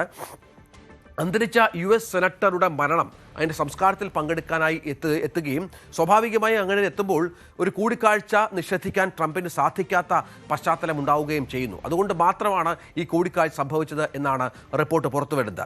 ബന്ധത്തെ സാധാരണ നിലയിലാക്കാൻ അദ്ദേഹം കഠിനമായി ശ്രമിക്കുന്ന ഒരു പശ്ചാത്തലം കാണുകയാണ്. ഇറാൻ യുദ്ധത്തിലെ പുരോഗതിയെക്കുറിച്ച് ചർച്ച ചെയ്യാനും നയതന്ത്രപരമായ വിട്ടുവീഴ്ചകൾക്കെതിരെ ട്രംപിന് മുന്നറിയിപ്പ് നൽകാനുമൊക്കെ വൈറ്റ് ഹൗസിലേക്കുള്ള യാത്ര നെതന്യാഹു ഉപയോഗപ്പെടുത്തിയിരുന്നു എന്നാണ് മനസ്സിലാക്കേണ്ടത്. പക്ഷേ അടച്ചിട്ട മുറിയിൽ നടത്തിയ ചർച്ചകളിൽ നെതന്യാഹു മുന്നോട്ട് വെച്ച ഒരു കാര്യവും അംഗീകരിക്കാൻ ട്രംപ് തയ്യാറായില്ല എന്നാണ് പുതിയ റിപ്പോർട്ടുകൾ പുറത്തു വരുന്നത്. നേരത്തെ വൈറ്റ് ഹൗസ് ഉദ്യോഗസ്ഥർക്ക് ഇത്തരം കാര്യങ്ങളിൽ ഒരു അതൃപ്തിയൊക്കെ ഉണ്ട്. കാരണം തുടർച്ചയായി ഇങ്ങനെ നിർബന്ധപൂർവ്വം നെതന്യാഹു കൂടിക്കാഴ്ചയ്ക്ക് സമയം നേടിയെടുക്കാനുള്ള ശ്രമത്തെ ഇതിനെ അതൃപ്തിയോടുകൂടി ഉദ്യോഗസ്ഥർ പലതും വിശേഷിപ്പിക്കുന്ന പശ്ചാത്തലമൊക്കെ ഉണ്ടായിരുന്നു. ഏതായാലും നേരത്തെ പറഞ്ഞ പോലെ അമേരിക്കൻ സെനറ്ററുടെ മരണം ഇതുമായി ബന്ധപ്പെട്ട് ഒരവസരമൊരുക്കി എന്നാണ് പറയേണ്ടത്. അപ്പോഴും അമേരിക്കൻ ഉദ്യോഗസ്ഥർ പറയുന്നത് നെതന്യാഹുവും ട്രംപും തമ്മിൽ ദൃഢമായ ബന്ധമുണ്ട് എന്നും മറ്റുമാണ്. പക്ഷേ അതിന് യാതൊരു തരത്തിലുള്ള സാധൂകരണവുമില്ല എന്നാണ് മനസ്സിലാക്കേണ്ടത്. ഫെബ്രുവരിയിൽ ഇരുവരും അവസാനമായി കൂടിക്കാഴ്ച നടത്തിയപ്പോൾ ഇറാനെതിരെ സംയുക്ത സൈന്യ നീക്കത്തിലുള്ള അടിത്തറ പാവുകയായിരുന്നു. തുടക്കത്തിലുണ്ടായിരുന്ന ആക്രമണങ്ങൾ അഭൂതപൂർവമായ സൈനിക ഏകോപനത്തിൻ്റെ ഉദാഹരണമായി മാറി. നെതന്യാഹുവും ട്രംപും ആവേശത്തോടുകൂടി സംയുക്ത പ്രസ്താവനകൾ ഇറക്കുകയും ചെയ്തു. എന്നാൽ ഇറാൻ ഭരണകൂടത്തെ അട്ടിമറിക്കുക എന്ന ലക്ഷ്യം കൈവരിക്കാനാവാതെ വന്നതോടെ, യുദ്ധം വല്ലാതെ നീണ്ടുപോയതോടെ, പലതരത്തിലുള്ള ലക്ഷ്യങ്ങളും സാധിക്കാൻ പറ്റാതായതോടുകൂടി നെതന്യാഹുവുമായി ട്രംപ് അങ്ങനെ അകലുകയാണ്. ട്രംപിനെ പല കാര്യങ്ങളും ബോധ്യപ്പെടുത്താൻ ട്രംപിനൊപ്പമുള്ള ഉദ്യോഗസ്ഥർ ശ്രമിക്കുക കൂടി ചെയ്തപ്പോൾ ഈ യുദ്ധത്തിലെ ഒരു സ്തംഭനാവസ്ഥ, തൻ്റെ സമ്പത്ത് ചോരുന്നത്, ആയുധങ്ങൾ ചോരുന്നത് ഒക്കെ ട്രംപ് മനസ്സിലാക്കുകയും മറ്റും ചെയ്യുന്ന ഒരു പശ്ചാത്തലമുണ്ട്. ഇതോടെ ടെഹ്റാനിലെ ഭരണകൂടത്തോടുള്ള രോഷം ട്രംപിന് വല്ലാതെ വർദ്ധിച്ചുവെന്നാണ് US ഉദ്യോഗസ്ഥർ തന്നെ ചൂണ്ടിക്കാണിക്കുന്നത്. ട്രംപിന് പുതിയ രഹസ്യാന്വേഷണ വിവരങ്ങളൊക്കെ ചിലത് അവതരിപ്പിക്കുക, അതായത് അമേരിക്ക അറിയാതെ തന്നെ പല രഹസ്യാന്വേഷണങ്ങളും നെതന്യാഹുവിൻ്റെ ഭാഗത്ത് നിന്നുണ്ടാകുന്നു എന്ന വിവരങ്ങൾ കൂടി പുറത്തു വന്നതോടുകൂടി ട്രംപിന് തൻ്റെ രോഷം വല്ലാതെ വർദ്ധിപ്പിക്കുന്ന ഒരു പശ്ചാത്തലം ഒരുങ്ങുകയാണ്. വെടിനിർത്തൽ പെട്ടെന്ന് ട്രംപ് പ്രഖ്യാപിച്ചതിനെ ചൊല്ലി ട്രംപിനെ വലിയ തോതിലുള്ള പ്രതിഷേധം നെതന്യാഹു അറിയിച്ചതും വലിയ കാരണമാകുന്ന പശ്ചാത്തലമുണ്ടാവുകയാണ്. ഈ വെടിനിർത്തലുമായി ബന്ധപ്പെട്ട് ഒരു തരത്തിലും നെതന്യാഹു യോജിച്ചിരുന്നില്ല എന്നാണ് മനസ്സിലാക്കേണ്ടത്. ഒപ്പം vice president JD Vance, Jared Kushner, Steve Witkoff എന്നിവരെ പരസ്യമായി ലക്ഷ്യം വെച്ചുകൊണ്ടുള്ള ചില രഹസ്യ അന്വേഷണങ്ങൾ കൂടി ഇസ്രായേൽ ആരംഭിക്കുന്ന പശ്ചാത്തലവും മറ്റും ഉണ്ടായിരുന്നു. അത് ട്രംപ് മനസ്സിലാക്കുകയും തുടർന്ന് അസ്വാരസ്യങ്ങൾ വർദ്ധിക്കുകയും ചെയ്യുന്ന പശ്ചാത്തലം ഉണ്ടാവുകയാണ്. ഇതിനൊക്കെ അടിസ്ഥാനമായ ഒരു കാരണം ചൂണ്ടിക്കാട്ടുന്നത് ഒക്ടോബറിലാണ് ഇസ്രായേലിൽ തെരഞ്ഞെടുപ്പ് നടക്കുന്നത്. ഇപ്പോൾ തന്നെ അവിടെ നെതന്യാഹുവിൻ്റെ ജനപ്രീതി വല്ലാതെ ഇടിഞ്ഞ ഒരു പശ്ചാത്തലമുണ്ട്. ഈ ജനപ്രീതി തിരിച്ചുപിടിക്കാൻ ഇറാനെതിരെയുള്ള യുദ്ധം വിജയിക്കുക അത്യാവശ്യമാണ് എന്ന് നെതന്യാഹു തിരിച്ചറിഞ്ഞിരിക്കുകയാണ്. തുടർന്നാണ് അമേരിക്കയെ ഇതിന് പ്രേരിപ്പിക്കുകയും മറ്റും ചെയ്യുന്നത്. അത് ഒരു തരത്തിലും അമേരിക്ക സമ്മതിക്കുന്നില്ല, ട്രംപ് സമ്മതിക്കുന്നില്ല. ഇറാനുമായി ബന്ധപ്പെട്ട ഒരു വെടിനിർത്തൽ അത് തുടരാൻ ട്രംപ് ആഗ്രഹിക്കുകയും ചെയ്യുന്ന ഒരു പശ്ചാത്തലം പ്രധാനപ്പെട്ട ഒന്നാണ്. ഈ തരത്തിലുള്ള പല കാര്യങ്ങളും നമ്മൾ മനസ്സിലാക്കുമ്പോൾ ഇറാൻ യുദ്ധവുമായി ബന്ധപ്പെട്ട് മാത്രമല്ല, ഈ അസ്വാരസ്യങ്ങൾ, ഭിന്നത ഇറാൻ അപ്പുറത്തേക്ക് കൂടി വ്യാപിച്ചിരിക്കുന്നു എന്നുള്ളതാണ് മനസ്സിലാക്കേണ്ടത്. ഹിസ്ബുള്ളക്കെതിരായ പോരാട്ടം, പ്രത്യേകിച്ച് ലെബനെതിരായ പോരാട്ടം അവസാനിപ്പിക്കണമെന്ന് ട്രംപ് പലപ്പോഴും നെതന്യാഹുവിനോട് ആവശ്യപ്പെട്ടിരുന്നു. പക്ഷേ അതൊരു തരത്തിലും സമ്മതിക്കാൻ നെതന്യാഹു തയ്യാറായില്ല. നിങ്ങളെ എല്ലാവരും വെറുക്കുന്നു എന്ന് പോലും ഫോണിൽ വിളിച്ച് നെതന്യാഹുവിനോട് പറയാൻ പോലും ട്രംപ് തയ്യാറായി എന്നുള്ളത് ഏറ്റവും പ്രധാനപ്പെട്ട ഒന്നാണ്. ത്രികക്ഷി കരാറിന് ഇസ്രായേൽ സമ്മതിച്ചിരുന്നുവെങ്കിലും ഹിസ്ബുള്ളയെ നിരായുധരാക്കാതെ തെക്കൻ ലെബനിൽ നിന്ന് പൂർണ്ണമായും പിന്മാറാൻ അവർ വിസമ്മതിക്കുന്ന പശ്ചാത്തലവും പ്രധാനപ്പെട്ട ഒന്നായി മാറുന്നു. അത് മാത്രമല്ല, ഇസ്രായേലിൻ്റെ ദീർഘകാലം നിലനിൽക്കുന്ന പ്രാദേശിക സംഘർഷങ്ങൾക്ക് പുറമെ പുതിയ വിഷയങ്ങൾ കൂടി ഉയർന്നു വരികയാണ്. അത്യാധുനിക സ്റ്റെൽത്ത് F-35 യുദ്ധവിമാനങ്ങൾ തുർക്കിക്ക് വിൽക്കാനുള്ള ട്രംപിൻ്റെ പദ്ധതി ഇസ്രായേലിനെ ചൊടിപ്പിക്കുന്നു. അമേരിക്കയും സൗദി അറേബ്യയും തമ്മിലുള്ള സിവിലിയൻ ആണവ കരാറും ട്രംപിനെ അസ്വസ്ഥമാക്കുന്നു. അതായത് ഇസ്രായേലിൻ്റെ സൈനിക മേധാവിത്വം അത് കുറയ്ക്കും എന്നുള്ള ഭീതി നെതന്യാഹുവിന് ഉണ്ട്. അത് സൗദിക്ക് കൂടി ആണവായുധമടക്കം നിർമ്മിക്കാൻ അവസരം നൽകിയാൽ ഒരു മത്സരത്തിന് ഇടയാകും എന്ന് ഇസ്രായേൽ ഉദ്യോഗസ്ഥർ ആശങ്കപ്പെടുന്ന പശ്ചാത്തലമുണ്ട്. അങ്ങനെ വലിയ തോതിലുള്ള പ്രശ്നങ്ങൾ, തുർക്കിയുമായുള്ള കാര്യം ഒരു വശത്ത്, മറ്റൊന്ന് സൗദിയുമായുള്ള കരാർ വേറൊരു വശത്ത്, അങ്ങനെ എല്ലാ തരത്തിലും നെതന്യാഹുവിനെ അസ്വസ്ഥപ്പെടുത്തുന്ന പല തീരുമാനങ്ങളും ട്രംപിൻ്റെ ഭാഗത്തുനിന്നുണ്ടാവുകയും യുദ്ധം നിർത്താനുള്ള ട്രംപിൻ്റെ തീരുമാനം നെതന്യാഹുവിനെ വല്ലാതെ പ്രകോപിപ്പിക്കുകയും മറ്റും ചെയ്യുന്നു. മറ്റൊന്ന്, ഇസ്രായേൽ പറഞ്ഞ പല ലക്ഷ്യങ്ങളും സാധിക്കാനാവാതെ അമേരിക്ക വല്ലാതെ കുഴയുന്ന ഒരു പശ്ചാത്തലം ഉണ്ടാവുകയും മറ്റും ചെയ്തപ്പോൾ ഇരു രാജ്യങ്ങളും തമ്മിൽ അസ്വസ്ഥതയുണ്ടാകുന്നു. ട്രംപ് നെതന്യാഹുവിനെ ഒരുപക്ഷെ ഇനിയിപ്പോൾ പരസ്യമായുള്ള ചീത്തവിളിയൊക്കെ ട്രംപിൻ്റെ ഭാഗത്തു നിന്ന് ഉണ്ടായേക്കാം. അത്തരത്തിൽ വല്ലാതെ ഉലയുകയാണ് ഈ ലോക നേതാക്കൾ തമ്മിലുള്ള ബന്ധം. അതിന് ഗൂഢമായി ചിരിക്കുന്ന ഒരു രാജ്യമുണ്ട്, അത് ഇറാനാണ്. കാരണം ഇറാനെതിരെ വലിയ ആക്രമണം നടത്താനാണല്ലോ ഇരു നേതാക്കൾ തമ്മിൽ യോജിക്കുകയും മറ്റും ചെയ്തത്. ഇപ്പോൾ രണ്ട് നേതാക്കൾ തമ്മിലുള്ള ഭിന്നത അത് പരസ്യമായി തന്നെ പുറത്തേക്ക് വരുന്ന പശ്ചാത്തലവും സന്തോഷിപ്പിക്കുന്നത് ഇറാനെയാണ്. ജപ്പാനിൽ ശക്തമായ ഭൂചലനത്തിൽ 13 മരണം, നിരവധി പേർക്ക് പരിക്കേറ്റു. തെക്കൻ ഭാഗത്തുള്ള കുമാമോട്ടോ മേഖലയിലാണ് ഈ ഭൂചലനം ഉണ്ടായത്. റിക്ടർ സ്കെയിലിൽ 6.8 തീവ്രത രേഖപ്പെടുത്തിയ ഭൂചലനമുണ്ടായത്. സമീപ പ്രദേശങ്ങളിൽ നിരവധി തുടർ പ്രകമ്പനങ്ങളും റിപ്പോർട്ട് ചെയ്തു. അയോൺ മാൾ എന്ന ഷോപ്പിംഗ് കേന്ദ്രം പൂർണ്ണമായും തകർന്നു വീണു. നിരവധി പേർ കെട്ടിടത്തിനുള്ളിൽ കുടുങ്ങിക്കിടക്കുന്നതായാണ് വിവരം. രക്ഷാപ്രവർത്തനം പുരോഗമിക്കുകയാണ്. ഭൂചലനത്തെ തുടർന്ന് ജപ്പാനിൽ സുനാമി മുന്നറിയിപ്പ് പ്രഖ്യാപിച്ചിട്ടുണ്ട്. അജയ് സുധാബി തുടരുന്നു. അജയ്, വലിയ ഭൂകമ്പമാണ്, ഭൂചലനമാണ്. 13 മരണം ഇതിനകം റിപ്പോർട്ട് ചെയ്തിരിക്കുന്നു. പക്ഷേ മരണസംഖ്യ ഉയരാനുള്ള സാധ്യത എന്താണ്? ഏറ്റവും പുതിയ സാഹചര്യം? രഞ്ജിത്ത്, മരണസംഖ്യ ഉയരാൻ തന്നെയാണ് സാധ്യതയുള്ളത്. ഇപ്പോൾ ജപ്പാനിൽ നമുക്കറിയാം, അവിടെ തുടർച്ചയായിട്ട് ഭൂചലനങ്ങൾ, അതുപോലെ അതിൻ്റെ തുടർ പ്രകമ്പനങ്ങൾ എല്ലാം ഉണ്ടാകാറുണ്ട്. അപ്പോൾ അവിടെയുള്ള കെട്ടിടങ്ങളെല്ലാം ഭൂരിഭാഗവും അതിനനുസരിച്ചാണ് നിർമ്മിക്കാറുള്ളത്. പക്ഷേ ഇപ്പോൾ അപ്രതീക്ഷിതമായിട്ട് അയോൺ മാൾ എന്ന് പറയുന്ന ഒരു ഷോപ്പിംഗ് കേന്ദ്രം പൂർണ്ണമായിട്ട് തകർന്നു വീഴുകയാണ് ഉണ്ടായത്. നമ്മളിപ്പോൾ ദൃശ്യങ്ങളിൽ അതിൻ്റെ ചില ഭാഗങ്ങൾ നേരത്തെ കണ്ടിരുന്നു. അപ്പോൾ ഇത്തരമൊരു ഷോപ്പിംഗ് മാൾ പൂർണ്ണമായിട്ടും തകർന്നു വീണ എന്നതാണ് മരണസംഖ്യ ഇത്രയധികം ഉയരാൻ കാരണമായത്. 13 പേർ ഈ കെട്ടിടത്തിനകത്ത് കുടുങ്ങി മരിച്ചതായിട്ട് നിലവിൽ സ്ഥിരീകരിച്ചിട്ടുണ്ട്. ഇനിയും നിരവധി പേർ ആ കെട്ടിടങ്ങൾക്കുള്ളിൽ കുടുങ്ങിക്കിടക്കുന്നതായിട്ടാണ് വിവരമുള്ളത്. 100-ലധികം പേർക്ക് പരിക്കേറ്റിട്ടുണ്ട്. കുറേ പേരെയൊക്കെ ഇവിടെ നിന്ന് രക്ഷിച്ചതായിട്ടാണ് വിവരം. ഏതാണ്ട് 20ഓളം ആളുകളെ അവിടെ നിന്ന് സുരക്ഷിതമായി രക്ഷിച്ചിട്ടുണ്ട്. ഇവരെ എല്ലാം ആശുപത്രിയിലേക്ക് മാറ്റുകയും ചെയ്തിട്ടുണ്ട്. കുമാമോട്ടോ എന്ന് പറയുന്ന ഈ ജപ്പാന്റെ തെക്കൻ മേഖലയാണ് ഈ ഭൂചലനത്തിന്റെ പ്രഭവ കേന്ദ്രം. ആദ്യം 7.1 എന്ന തീവ്രതയാണ് രേഖപ്പെടുത്തിയിരുന്നത്. എന്നാൽ US-ന്റെ ഒരു കോസ്മോളജി അതിൻ്റെ ഒരു കണക്ക് പ്രകാരം 6.8 എന്നുള്ള തീവ്രതയിലുള്ള ഒരു ഭൂചലനമാണ് നിലവിൽ ജപ്പാനിൽ ഉണ്ടായിട്ടുള്ളത്. ഇതിനെ തുടർന്ന് ഇപ്പോൾ സുനാമി മുന്നറിയിപ്പ് മേഖലയിൽ പ്രഖ്യാപിച്ചിട്ടുണ്ട്. 24 മണിക്കൂർ ജാഗ്രത പുലർത്തണം എന്ന് തന്നെയാണ് നിർദ്ദേശമുള്ളത്. ശരി, ലോകാത്ഭുതങ്ങൾ പലതും സമ്മാനിച്ചിട്ടുള്ള ഒരു രാജ്യമാണ് ചൈന. ഇപ്പോൾ ചൈന വ്യോമയാന മേഖലയ്ക്ക് വലിയ തോതിലുള്ള ഒരു പുതിയ അത്ഭുതം സമ്മാനിക്കുകയാണ്. 24 മണിക്കൂർ വരെ തുടർച്ചയായി പറക്കാൻ ശേഷിയുള്ള TP-200 multipurpose unmanned aerial vehicle വിജയകരമായി കന്നിപ്പറക്കൽ നടത്തി.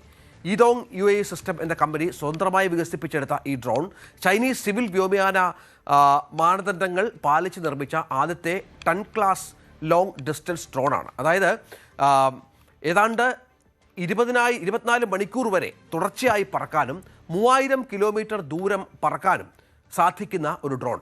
പരമാവധി ക്രൂസ് വേഗം മണിക്കൂറിൽ 200 കിലോമീറ്ററും സമുദ്രനിരപ്പിൽ നിന്ന് 7600 മീറ്റർ, അതായത് 25000 അടി വരെ ഉയരത്തിൽ പറക്കാൻ സാധിക്കുമെന്നാണ് മനസ്സിലാക്കേണ്ടത്. വെറും 300 മീറ്റർ ദൂരത്തിനുള്ളിൽ ടേക്ക് ഓഫ് ചെയ്യാനും ലാൻഡ് ചെയ്യാനും ഇതിന് സാധിക്കും. കോൺക്രീറ്റ് ചെയ്യാത്ത സാധാരണ റൺവേകളിൽ നിന്ന് പ്രവർത്തിക്കാനും ഇതിന് ശേഷിയുണ്ട്. പിൻഭാഗത്തുള്ള പ്രൊപ്പല്ലർ, ഇരട്ട വെർട്ടിക്കൽ സ്റ്റെബിലൈസറുകൾ, റിയർ ഫ്യൂസിലേജ്, മുകളിലും താഴെയുമായി 2 എയർ ഇൻടേക്കുകൾ എന്നിവ ഉൾപ്പെടുന്നതാണ് ഇതിൻ്റെ ഘടന. ഒരു ഫ്ലെക്സിബിൾ മോഡുലാർ ഡിസൈൻ ചെയ്തിരിക്കുന്നതിനാൽ വിവിധ ആവശ്യങ്ങൾക്കായി അതിവേഗം പേലോഡുകൾ മാറ്റാൻ ഇതിന് കഴിയുമെന്നുള്ളതാണ് ഏറ്റവും പ്രധാനപ്പെട്ട ഒന്ന്. തീരദേശ നിരീക്ഷണം, സമുദ്ര പെട്രോളിംഗ്, കടലിലെ തെരച്ചിൽ, രക്ഷാപ്രവർത്തനങ്ങൾ എന്നിവയ്ക്ക് ഇവ ഉപയോഗിക്കാം. അത് മാത്രമല്ല മലപ്രദേശങ്ങളിലും ഒറ്റപ്പെട്ട ദ്വീപുകളിലും സാധന സാമഗ്രികൾ വേഗത്തിൽ എത്തിക്കാനും സഹായിക്കുന്ന ഒന്നാണ് ഇത്. പലതരത്തിലുള്ള ഉപയോഗങ്ങൾക്ക് ഒന്ന് ചൈന തദ്ദേശീയമായി ഇത് പൂർത്തിയാക്കിയിരിക്കുകയാണ്. സൈനിക ഡ്രോണുകളായ വിങ് ലൂങ് 2, വിങ് ലൂങ് 3 എന്നിവയോട് കിടപിടിക്കുന്ന പ്രകടനമാണ് ഈ സിവിൽ ആവശ്യങ്ങൾക്കായി ഇറക്കിയ ഈ TP-200 കാഴ്ചവെക്കുന്നത് എന്നാണ് ഇപ്പോൾ വാർത്തകൾ പുറത്തുവരുന്നത്. അങ്ങനെ മറ്റൊരു ലോകാത്ഭുതം കൂടി ചൈന കാഴ്ചവെക്കുകയാണ്. ബ്രഹ്മപുരത്ത് വൻതോതിൽ കഞ്ചാവ് കൂട്ടിയിട്ടു കത്തിക്കുന്നു. ഓപ്പറേഷൻ തൂഫാന്റെ ഭാഗമായി പിടികൂടിയ കഞ്ചാവാണ് കത്തിക്കുന്നത്. ഏതാണ്ട് 750 കിലോ കഞ്ചാവും 3 കിലോ MDMA-യുമാണ് ഇപ്പോൾ നശിപ്പിക്കുന്നത് ഉദ്യോഗസ്ഥർ എന്നാണ് മനസ്സിലാക്കേണ്ടത്. നമുക്ക് ആ ദൃശ്യങ്ങളിലേക്ക് ഒന്ന് പോകാം. കഴിഞ്ഞ കുറേ ദിവസങ്ങളായി ഓപ്പറേഷൻ തൂഫാന്റെ ഭാഗമായി നടത്തിയ പരിശോധനകളുണ്ട്. അതിൽ പിടികൂടിയ കഞ്ചാവാണ് ഇപ്പോൾ നശിപ്പിക്കുന്നത്. ആജ്ഞ രവീന്ദ്രൻ ചേരുകയാണ്. ആജ്ഞ, വലിയ നേട്ടമാണ് പോലീസിനെ സംബന്ധിച്ചിടത്തോളം, ആഭ്യന്തര വകുപ്പിനെ സംബന്ധിച്ചിടത്തോളം. ഇത്ര അധികം കഞ്ചാവ് നമ്മുടെ നാട്ടിൽ വിതരണം ചെയ്യാനായി എത്തിച്ചതാണ്. 750 കിലോ എന്ന് പറയുമ്പോൾ ചെറിയൊരു കണക്കല്ല.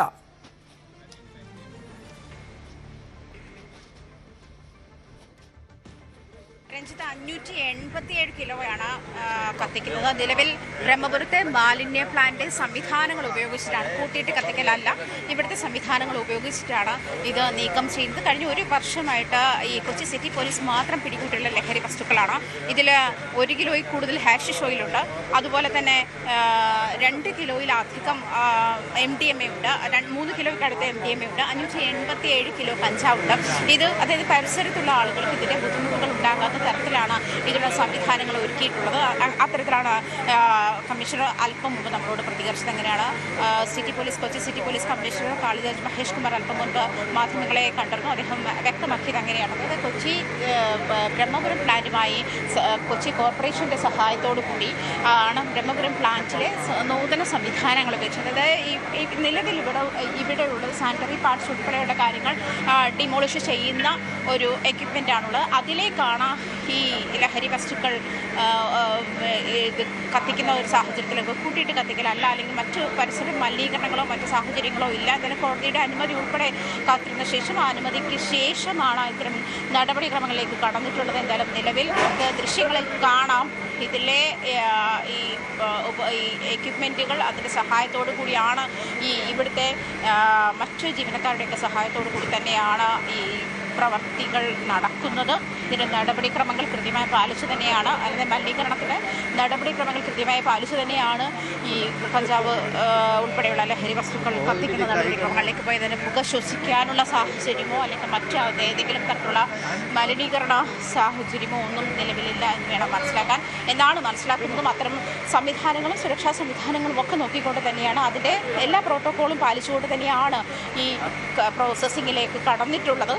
നിലവിൽ നമുക്ക് നമ്മുടെ ദൃശ്യങ്ങളിൽ തന്നെ കാണാം എത്രത്തോളം, അതായത് ഈ 587 കിലോ എന്ന് പറയുന്നത് കഴിഞ്ഞ ഒരു വർഷത്തിന് മേലെയുള്ള കാലഘട്ടത്തിൽ കൊച്ചി സിറ്റി പോലീസ് മാത്രം പിടിച്ചെടുത്തതാണ്. ഓപ്പറേഷൻ തുഫാന്റെ ഭാഗമായിട്ടുള്ളതും ഇതിൽ ഉൾപ്പെടുത്തിയിട്ടുണ്ട്. പക്ഷേ എന്നിരുന്നാലും കഴിഞ്ഞ ഒരു വർഷം കൊണ്ടുണ്ടായ പിടിച്ചെടുത്തിട്ടുള്ള ലഹരി വസ്തുക്കളാണ് ഇപ്പോൾ ഡിമോളിഷ് ചെയ്തുകൊണ്ടിരിക്കുന്നത്. എന്തായാലും നിലവിൽ മറ്റ് പാരിസ്ഥിതിക പ്രശ്നങ്ങളോ അല്ലെങ്കിൽ അതിനെ പുക ശ്വസിക്കാനുള്ള സാഹചര്യങ്ങളോ ഒന്നുമില്ലാത്ത തരത്തിൽ വളരെയധികം സേഫായിട്ട് തന്നെ മാലിന്യ പ്ലാന്റിൻ്റെ സഹകരണത്തോടു കൂടി മാലിന്യ പ്ലാന്റിൽ ഈ സാനിറ്ററി നാപ്കിൻ ഒക്കെ കരിച്ച് കളയുന്ന ഭാഗത്തെ മെഷീൻസാണ് ഇപ്പോൾ ഉപയോഗിച്ചിട്ടുള്ളത്. അതുമായി ബന്ധപ്പെട്ട് മറ്റ് സുരക്ഷാ സംവിധാനങ്ങൾ ഏർപ്പെടുത്തിയിട്ടുണ്ട്. മറ്റ് എന്തെങ്കിലും പാരിസ്ഥിതിക പ്രശ്നങ്ങളോ ഒന്നും ഉണ്ടാകില്ല എന്ന് തന്നെയാണ് കോർപ്പറേഷൻ അവകാശപ്പെടുന്നത്. അത്തരത്തിലുള്ള സംവിധാനമാണ് ഇതുമായി ബന്ധപ്പെട്ട് ലഹരി വസ്തുക്കൾ കരിച്ചു കളയാൻ വേണ്ടി ഉപയോഗപ്പെടുത്തുന്നത്. കൂട്ടിയിട്ട് കത്തിക്കൽ അല്ല ശരിക്കും നടക്കുന്ന പ്രൊസീജിയർ. നമുക്ക് ദൃശ്യങ്ങളിൽ കാണാം അതിൻ്റെ പ്രൊസീജിയർ പൂർത്തിയായി കൊണ്ടിരിക്കുകയാണ്. അതായത് ഓരോ ഘട്ടമായിട്ടാണ് ഇത് ഉള്ളിലേക്ക് നീക്കം ചെയ്തുകൊണ്ടിരിക്കുന്നത്. പൂർണ്ണമായും കരിച്ചു കളയുന്ന അതിൻ്റെ മറ്റവശിഷ്ടങ്ങളൊക്കെ ഇവിടെ ഉണ്ടാവാതെയും അതല്ലെങ്കിൽ അതിൽ നിന്നുണ്ടാകുന്ന പുക പോലെയുള്ള മറ്റ് കെമിക്കൽ റിയാക്ഷൻസ് ഉണ്ടാകാത്ത തരത്തിലാണ് അതിനെ മാനേജ് ചെയ്യുന്നത്. ശരി, ആജ്ഞയാണ് വിവരങ്ങൾ പങ്കുവെക്കുന്നത്. ഏതാണ്ട് 580 കിലോയോളം കഞ്ചാവാണ് ഓപ്പറേഷൻ തൂഫാന്റെ ഭാഗമായി നശിപ്പിക്കുന്നത്. അതിൻ്റെ പ്രോസസ്സ് പുരോഗമിക്കുകയാണ്. ഇടവേള.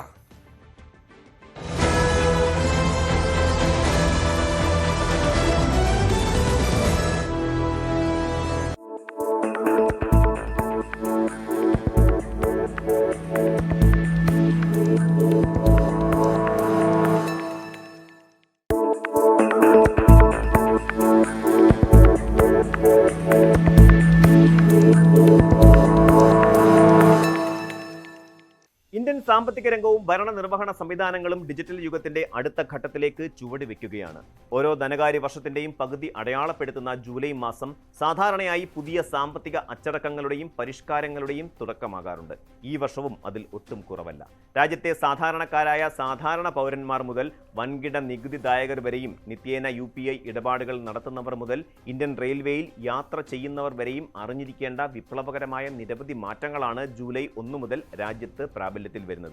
ഈ പരിഷ്കാരങ്ങൾ കേവലം ഒരു ചുവപ്പ് നാട മാറ്റമല്ല, മറിച്ച് രാജ്യത്തെ സാമ്പത്തിക വ്യവസ്ഥയിൽ സുതാര്യത ഉറപ്പാക്കാനും സാമ്പത്തിക തട്ടിപ്പുകൾ തടയാനും ലക്ഷ്യമിട്ടിട്ടുള്ള ദീർഘവീക്ഷണത്തോടെയുള്ള നീക്കങ്ങളാണ്. നമ്മുടെ പണമിടപാടുകളെയും ഔദ്യോഗിക രേഖകളെയും നേരിട്ട് സ്വാധീനിക്കുന്ന ഈ പുതിയ മാറ്റങ്ങളുടെ ആഴവും പരപ്പും നമുക്ക് വ്യക്തമായി മനസ്സിലാക്കാം. വരും ദിവസങ്ങളിൽ സാമ്പത്തിക നഷ്ടങ്ങളും നിയമക്കുരുക്കുകളും ഒഴിവാക്കാൻ ഇത് നമ്മളെ സഹായിക്കും. വ്യക്തികളുടെ സാമ്പത്തിക അടയാളമായി നിലകൊള്ളുന്ന പെർമനന്റ് അക്കൗണ്ട് നമ്പർ അഥവാ പാൻ കാർഡ് സ്വന്തമാക്കുന്നതിനുള്ള നടപടിക്രമങ്ങളിൽ വലിയ മാറ്റങ്ങളാണ് വന്നിരിക്കുന്നത്. ജൂലൈ 1 മുതൽ പുതിയ പാൻ കാർഡിനായി അപേക്ഷിക്കുന്ന ഏതൊരു വ്യക്തിക്കും ആധാർ കാർഡ് പൂർണ്ണമായും നിർബന്ധമാക്കിയിരിക്കുകയാണ്. മുൻകാലങ്ങളിൽ മറ്റ് ഔദ്യോഗിക രേഖകൾ ഉപയോഗിച്ച് പാൻ കാർഡ് അപേക്ഷകൾ സമർപ്പിക്കാൻ സാധിച്ചിരുന്നുവെങ്കിൽ ഇനി മുതൽ അതിന് സാധ്യതയില്ല. നികുതി വെട്ടിപ്പുകൾ തടയുന്നതിനും ഒരേ വ്യക്തി തന്നെ ഒന്നിലധികം പാൻ കാർഡുകൾ കൈവശം വെച്ച് നടത്തുന്ന സാമ്പത്തിക ക്രമക്കേടുകൾ പൂർണ്ണമായി ഇല്ലാതാക്കുന്നതിനുമാണ് സർക്കാർ ഈ കടുത്ത തീരുമാനം കൈക്കൊണ്ടിരിക്കുന്നത്. ആധാർ വിവരങ്ങളുമായി പൂർണ്ണമായി പൊരുത്തപ്പെടുന്ന അപേക്ഷകൾ മാത്രമേ ഇനി മുതൽ സ്വീകരിക്കപ്പെടുകയുള്ളൂ. ഈ പുതിയ പരിഷ്കാരത്തിൽ ഏറ്റവും ശ്രദ്ധിക്കേണ്ട കാര്യം പേരുകളിലും മറ്റ് വ്യക്തിഗത വിവരങ്ങളിലും ഏതെങ്കിലും തെറ്റുകളുണ്ടെങ്കിൽ അവ ആദ്യം പാക് അധിനിവേശ കശ്മീരിൽ നിയമസഭയിലേക്ക് നടന്ന ആദ്യഘട്ട വോട്ടെടുപ്പിനിടെ വ്യാപക സംഘർഷം. തെരഞ്ഞെടുപ്പ് ബഹിഷ്കരണം ആവശ്യപ്പെട്ട് നടന്ന ജനകീയ പ്രതിഷേധത്തിന് നേരെ സുരക്ഷാ സേന വെടിയുതിർത്ത് എന്നാണ് മനസ്സിലാക്കേണ്ടത്. 20 പേരെയാണ് പാക് സേന വെടിവെച്ച് കൊന്നത്. 50ഓളം ആളുകൾക്ക് പരിക്കേറ്റു. റാവൽകോട്ടയിലെ ഡ്രേക്ക് 8ാം മേഖലയിലാണ് ഈ വലിയ സംഘർഷമുണ്ടായത്. ഇതിനിടയിൽ അവിടെ തെരഞ്ഞെടുപ്പിൽ നവാസ് ഷെരീഫിന്റെ നേതൃത്വത്തിലുള്ള കക്ഷി ഇപ്പോൾ വിജയിച്ചു. അവർ വലിയ ഭൂരിപക്ഷത്തിലേക്ക് വരുന്നു എന്നാണ് മനസ്സിലാക്കേണ്ടത്. നവാസ് ഷെരീഫ് അവിടെ മുഖ്യമന്ത്രിയാകാനൊക്കെ നേരത്തെ ആഗ്രഹം പ്രകടിപ്പിച്ച ഒരു വ്യക്തി കൂടിയാണ്. KP അഭിലാഷ് വിവരങ്ങളുമായി ചേരും. അഭിലാഷ്, വലിയ സംഘർഷമാണ്. ഇപ്പോൾ ഏതാണ്ട് 80ഓളം ആളുകളാണ് ഈ സംഘർഷങ്ങൾക്കിടയിൽ കഴിഞ്ഞ കുറേ ദിവസങ്ങളായി കൊല്ലപ്പെട്ടിട്ടുള്ളത്. ഇത് പൂർണ്ണമായും പാക് പട്ടാളത്തിൻ്റെ ആക്രമണത്തിലുമാണ്. എന്താണ് ഏറ്റവും ഒടുവിൽ ലഭിക്കുന്ന വിവരങ്ങൾ? രഞ്ജിത്ത്, പാക് അധിനിവേശ കാശ്മീരിലെ 53 പ്രാദേശിക അസംബ്ലി നിയമസഭാ സീറ്റുകളിലേക്കുള്ള തെരഞ്ഞെടുപ്പാണ് നടക്കുന്നത്. ഇതിൽ 45 സീറ്റുകളിലേക്കാണ് നേരിട്ട് വോട്ടെടുപ്പ് നടക്കുന്നത്. 8 സീറ്റുകൾ വനിതകൾ ഉൾപ്പെടെയുള്ളവർ, അതോടൊപ്പം തന്നെ മതപണ്ഡിതർ എന്നിവർ അടക്കമുള്ളവർക്ക് വേണ്ടി സംവരണം ചെയ്തിട്ടുള്ളതാണ്. 3 ഘട്ടങ്ങളിലായാണ് തെരഞ്ഞെടുപ്പ്. അതിൽ ആദ്യഘട്ടം മാത്രമാണ് പൂർത്തിയാക്കിയിട്ടുള്ളത്. 2 ഘട്ടങ്ങൾ കൂടി ശേഷിക്കുന്നുണ്ട്. തെരഞ്ഞെടുപ്പ് ആരംഭിക്കുന്നതിന് മുമ്പ് തന്നെ വലിയ തോതിലുള്ള പ്രതിഷേധങ്ങൾ പാകിസ്ഥാനിൽ ആരംഭിച്ചതാണ്. പ്രത്യേകിച്ച് ജോയിന്റ് അവാമി ആക്ഷൻ കമ്മിറ്റിയുടെ നേതൃത്വത്തിൽ ആയിരുന്നു ഈ പ്രതിഷേധം.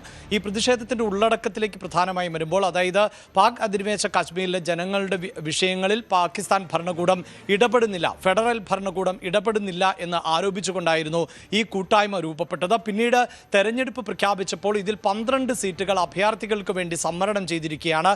ഈ സംവരണത്തിനെതിരെയായിരുന്നു പ്രതിഷേധം കനത്തത്. കഴിഞ്ഞ ജൂൺ മുതൽ ഇത്തരത്തിൽ നിരന്തരമായ പ്രതിഷേധങ്ങൾ ആണ് ഉള്ളത്. അവിടെയാണ് രഞ്ജിത്ത് സൂചിപ്പിച്ചതുപോലെ ഏതാണ്ട് 80 പേർ ഈ പ്രക്ഷോഭത്തിൽ മരിച്ചു എന്ന് സർക്കാരിൻ്റെ കണക്കുകളിൽ തന്നെ പറയുന്നത്. അതേസമയം ഈ അവാമി ആക്ഷൻ കമ്മിറ്റി പറയുന്നത് ഇതിനോടകം 400-ലധികം പ്രക്ഷോഭകർ മരണപ്പെട്ടിട്ടുണ്ട് എന്നതാണ്. ഇതിൽ ഏറ്റവും പുതിയ വിവരമായി ചേർക്കാനുള്ളത്, ഇപ്പോൾ ഖ്വാജ ആസിഫ്, പാകിസ്ഥാൻ ആഭ്യന്തരമന്ത്രിയുടെ പ്രതികരണം പുറത്തു വന്നിരിക്കുകയാണ്. 32 പേർ കഴിഞ്ഞ ദിവസത്തെ ആക്രമണത്തിൽ കൊല്ലപ്പെട്ടിട്ടുണ്ട് എന്നാണ് ഇപ്പോൾ കണക്കുകൾ. അങ്ങനെയെങ്കിൽ ഈ റാവൽകോട്ടിലെ ഡ്രേക്ക് മേഖലയ്ക്ക് പുറമെ മറ്റിടങ്ങളിലും വ്യാപകമായ തോതിലുള്ള ആക്രമണം നടന്നിട്ടുണ്ട്. പ്രത്യേകിച്ച് മുസാഫറാബാദിലേക്ക് ഉൾപ്പെടെ ഈ പ്രതിഷേധക്കാർ എത്തിയിരുന്നു. അതുമാത്രവുമല്ല, ഇന്ത്യയെ കടന്നാക്രമിച്ചുകൊണ്ടുള്ള ഒരു പ്രതികരണം കൂടി ഖ്വാജ ആസിഫിൽ നിന്ന് ഉണ്ടാകുന്നു എന്നതുകൂടിയാണ്. അദ്ദേഹം ഈ പ്രതിഷേധക്കാരെ വിശേഷിപ്പിച്ചത് എനിമീസ് ലൈക്ക് ഇന്ത്യ എന്നാണ്. അതായത് ഇന്ത്യ എങ്ങനെ ശത്രുരാജ്യമാകുന്നോ അതുപോലെ തന്നെ ശത്രുക്കൾ ആണ് ഈ പാക് അധിനിവേശ കാശ്മീരിൽ ഇപ്പോൾ പ്രതിഷേധം നടത്തുന്നത് എന്നും അവരെ രാജ്യദ്രോഹികളായേ കാണാൻ സാധിക്കുകയുള്ളൂ എന്നും ഇപ്പോൾ സൈന്യത്തിൻ്റെ ഭാഗത്ത് നിന്നുണ്ടായിട്ടുള്ളത് ശരിയായ നടപടിയാണ് എന്നുമാണ് ഖ്വാജ ആസിഫ് പറഞ്ഞു വെക്കുന്നത്.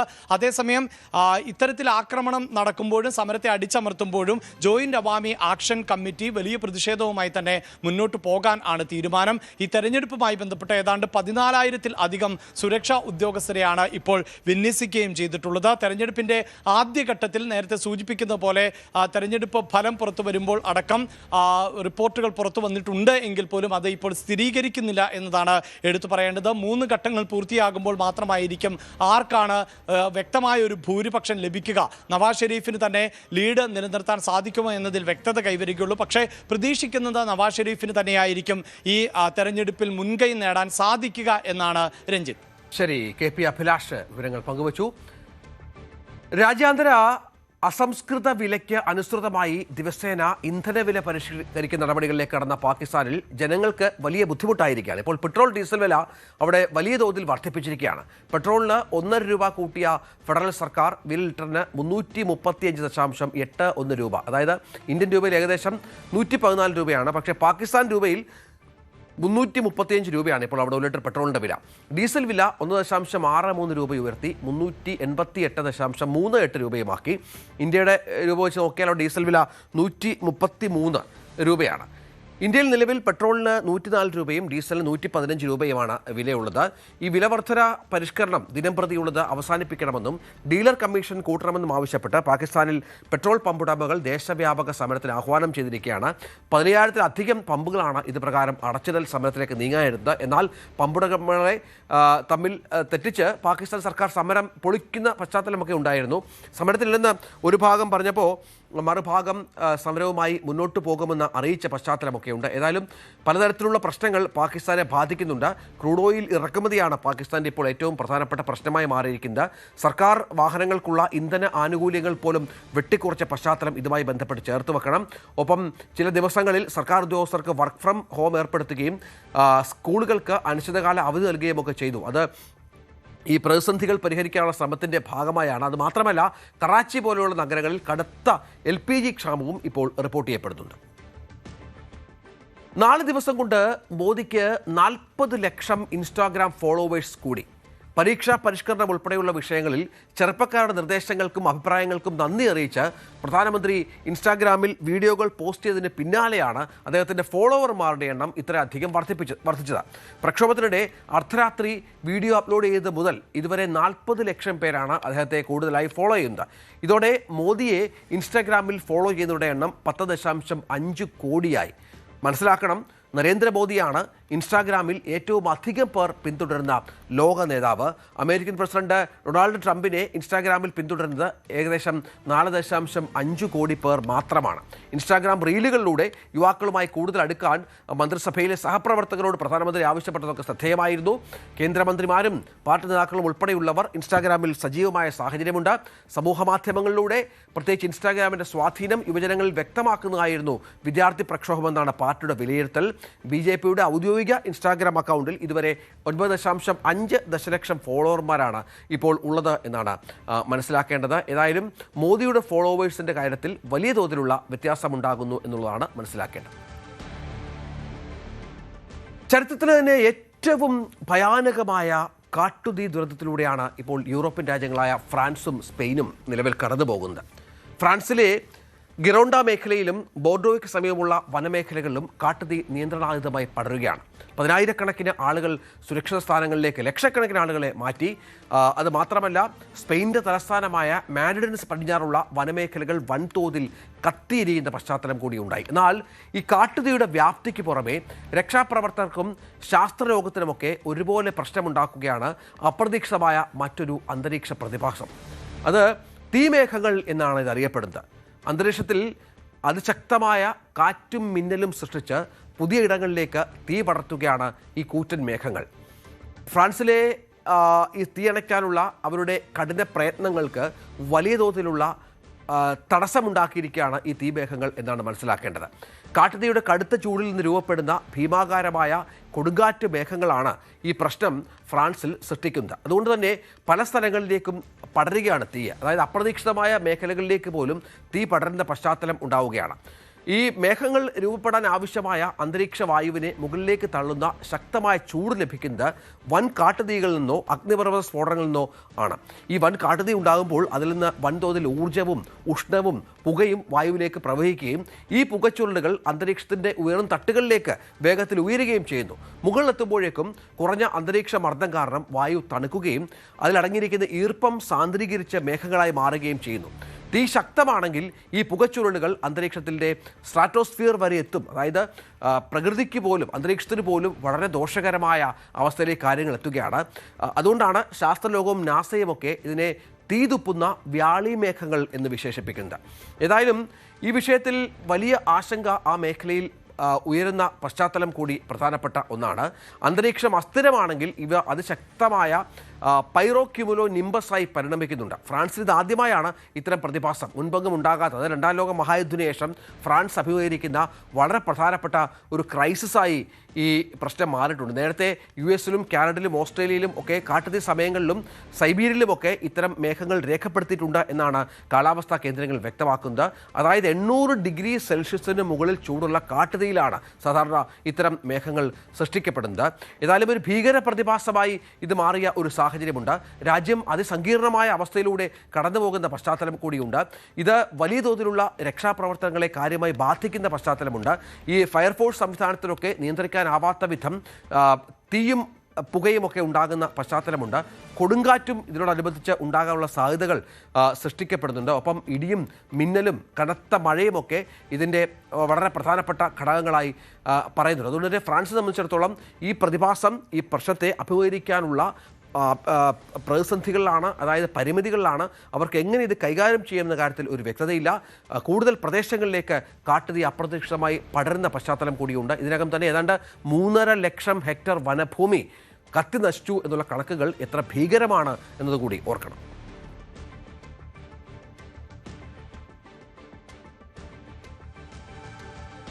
ലോകമെമ്പാടുമുള്ള വലിയ തോതിൽ ലോകത്തെ അത്ഭുതപ്പെടുത്തിക്കൊണ്ടുള്ള ഒരു എയർപോർട്ടിനെ കുറിച്ചാണ് ഇനി.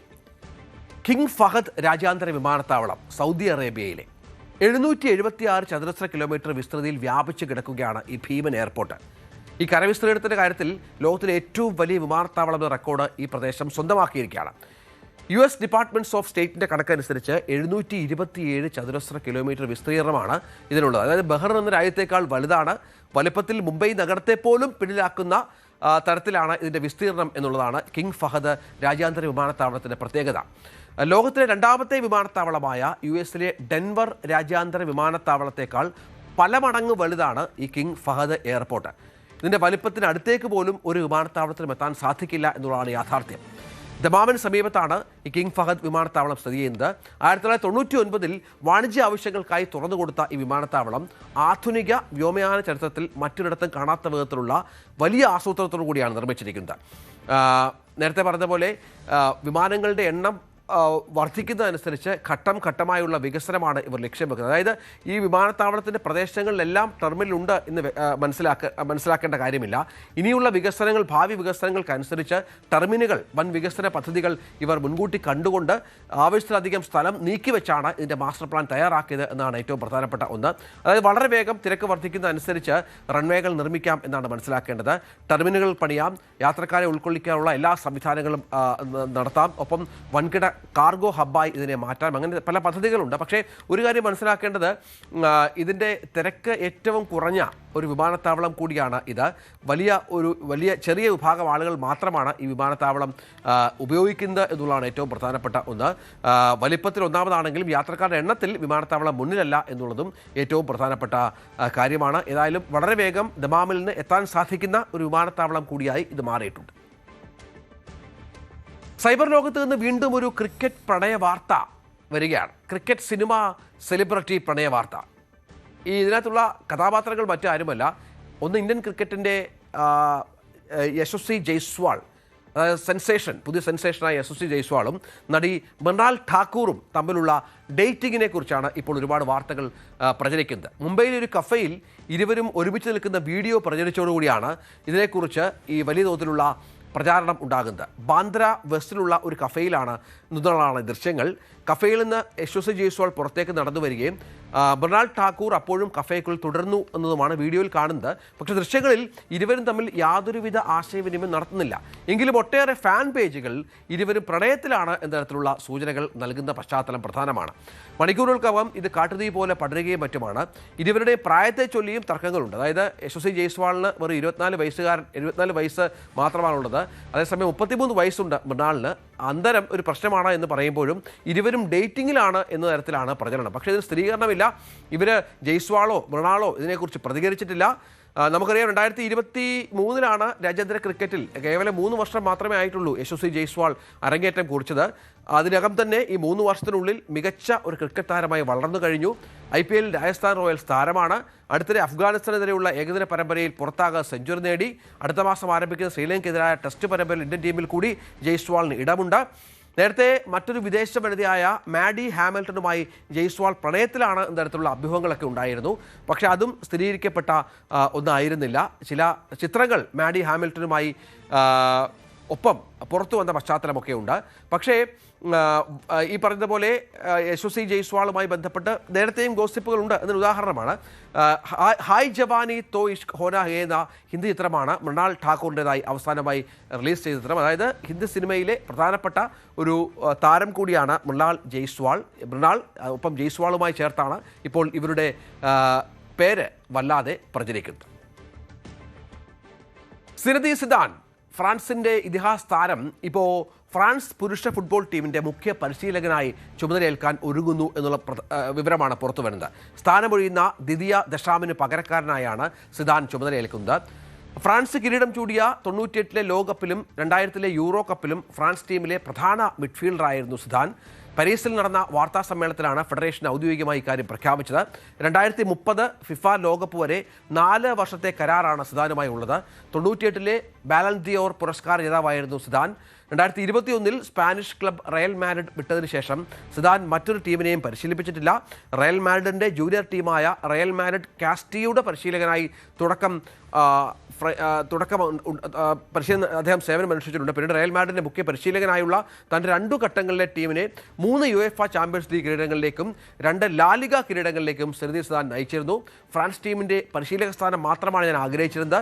കഴിഞ്ഞ 4-5 വർഷമായി ക്ലബ്ബുകളെ പരിശീലിപ്പിക്കാൻ എനിക്ക് നിരവധി ഓഫറുകൾ കിട്ടിയിരുന്നു. എന്നാൽ ഫ്രഞ്ച് ദേശീയ ടീമിന് വേണ്ടി ഞാൻ അവയെല്ലാം നിരസിക്കുകയായിരുന്നു എന്നാണ് സിനദീൻ സിദാൻ പറയുന്നത്.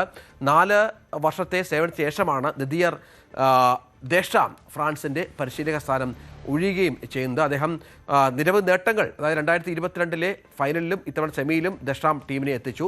2021-ലെ യുഎഫ നേഷൻസ് ലീഗ് കിരീടം നേടാൻ ടീമിന് സാധിച്ചു.